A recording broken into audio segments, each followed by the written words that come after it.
Hi there, it's Trinette. It's really good to be here again today, and I'm actually going to take you through 5 tricks to make new habits. Now, when we look at being able to change ourselves, there's often so much unconscious negative patterning that we have. And that's why a lot of people will do creatrix, is because we've got these generations upon generations of negative patterning that is happening from past generations. So because of that, we want to be able to start to change not only internally, which we do through things like creatrix, but we also want to change what's happening on the external as well, because we've been ingrained to be ingrained into the negative patterns and the beliefs and everything else that's coming up all the time. So I've got today a variety of different types of ways that you can actually commit to change and also be able to make sure that it sticks. Now, I know that whenever we do things like NLP and you see a psychologist, or you go to counselling, or you go see a wellness coach, you often do have all of these things that are changing internally.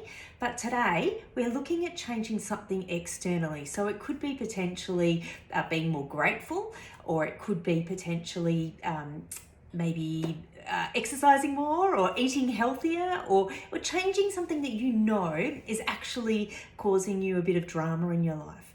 So I've got 5 different tips around how you can actually make a new habit and embed that into your life. So the very first one is, you need to commit to change. So I would recommend that you're committing to a particular change, and you're going to pay attention to that for at least 3 to 4 weeks. So 30 days is ideal, because once you actually change something internally for that period of time, it starts to stick.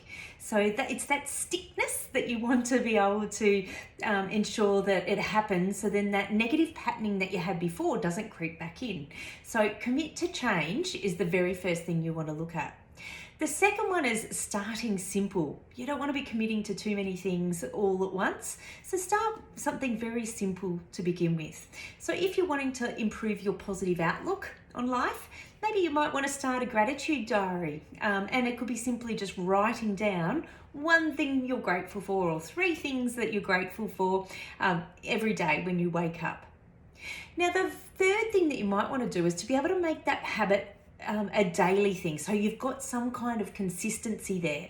And it also, it'll actually, once you've got the consistency there, you'll be able to really look back and be able to see those successes that you make as well.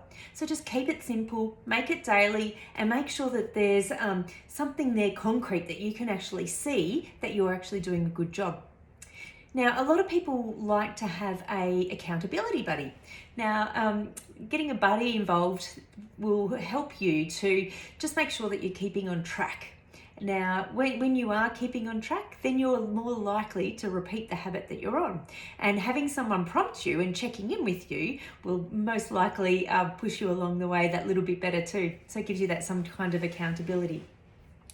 Now, the 5th solution there is you want to form a trigger, and sometimes you're trying to replace a negative pattern for something else. So it could be maybe you're eating too many biscuits in your morning tea, and you're wanting to replace it with something healthier because your vision is to improve your health and your well-being.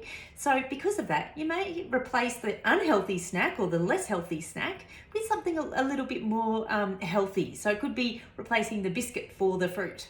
Now, you might also think about if you're wanting to be more active in your life, perhaps you want to replace the staying at home in the morning to actually going out and going for a walk around the block. So try to keep it very simple. Now, if you need to, you might need to get a trigger, form a trigger in order for that to happen. So if you're going to go out and do exercise or go for a walk around the block, then you might want to set an alarm, because that alarm could actually trigger you to get up and get moving. So these are just 5 really simple ways to form a habit. Now, forming a habit will not only support the changes that you're making internally, but it will also help you with making changes externally too, so that at least you can see some positive outcomes and you can change that negative patterning into positive ones. So if you'd like to find out more from me, particularly around self-care and the establishment of habits, I do have a free ebook which you can download, and the link is actually in my link tree in my About section. So you can jump on there and have a look at making harmony happen, which is the ebook that you most likely would like to download. So go in there, download that, and you'll get some more hints and tips around things that you can change for yourself. Now, if you haven't already, go and follow or like my Facebook page at Trinette Wellness Coach, or jump onto Instagram if you're not there as well, and follow my Instagram account at Trinette_wellness_coach, or you can drop me an email, and I'd love to hear from you at transform@trinettejeski.com. All right, so I'll see you next time, and I hope you have a lovely week. See ya.